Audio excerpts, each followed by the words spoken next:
اب ذرا سیاسی موضوع جو میں نے رکھا تھا وہ لیول پلینگ فیلڈ ہے، جس کو کاکڑ صاحب پیپلز پارٹی کی جانب سے سمجھتے ہیں کہ یہ الزام سنجیدہ نہیں ہے، لیکن اس کے ساتھ ہم دیکھتے ہیں سلمان صاحب بالخصوص یہ سوال آپ کے لیے پرشامی صاحب کی جانب میں جاتا ہوں، یہ بار بار ہم دیکھ رہے ہیں تواتر کے ساتھ کہ بلاول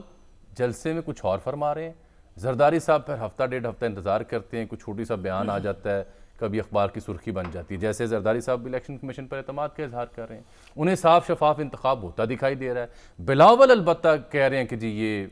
جیل میں بیٹھا یہ کہہ رہا ہے، جیل سے باہر آنے والا یہ کہہ رہا ہے، لیول پلینگ فیلڈ نہیں ہے، فلاں ہے ڈھمکان ہے، یہ کوئی دیکھیں مجھے تو یہ کوئی فطری مجھے لگتا ہے اختلاف ہے؟ شاید یہ کام تقسیم ہے، اس لیے کہ آپ تو ابھی سے دیکھ رہے ہیں نا، میں تو آج سے چند ہفتے پہلے جب بلاول بھٹو زرداری اور پیپلز پارٹی 90 روز کے الیکشن پہ زور لگا رہی تھی، اس وقت بھی زرداری صاحب نے الیکشن کمیشن پہ اعتماد کا اظہار کیا تھا۔ دراصل اگر آپ اسے کینلی واچ کریں تو بلاول بھٹو زرداری صاحب پاپولر لیڈرشپ سیاست کر رہے ہیں اور آصف زرداری صاحب پاور پولیٹکس کر رہے ہیں، اور بات ہے کہ اس کا پیپلز پارٹی کو فائدہ ہو رہا ہے یا نقصان ہو رہا ہے۔ دیکھیں اس کا اگر آپ زرداری صاحب ایک ذمہ دار آدمی ہیں، زرداری صاحب پاکستان کے سب سے بڑے منصب پہ رہ چکے ہیں، اور جو مجھے نظر آ رہا ہے جس طرح کے معاملات آگے کی طرف چل رہے ہیں وہ ایوان صدر کے جو سابق مکین ہیں وہ مستقبل کے مکین بھی بن سکتے ہیں۔ یہ بڑی آپ اہم پیشن گوئی کر رہے ہیں۔ میں بالکل سوچ سمجھ کے یکسوئی سے کہہ رہا ہوں کہ مجھے زرداری صاحب آنے والے وقت میں پھر ایوان صدر کے مکین بنتے نظر آ رہے ہیں، وہ کوئی غیر ذمہ دارانہ بات نہیں کر رہے۔ بلاول بھٹو صاحب چونکہ پیپلز پارٹی کے چیئرمین ہیں، وہ ایک پاپولر سٹانس لے رہے ہیں اور وہ یہ تاثر دینے کی کوشش کر رہے ہیں کہ جی شاید وہ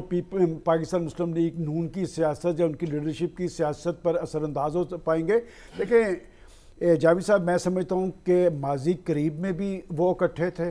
اور ملکی حالات، معاملات اور انتخابات کے نتیجے میں مجھے پھر وہ آگے اکٹھے ہوتے نظر آ رہے ہیں، اور اگر وہ پاکستان کے انتخابات کی شفافیت پر سوالات اٹھا رہے ہیں تو یہ بڑی سنجیدہ بات ہے۔ لیکن اگر ہم ماضی میں جائیں تو جب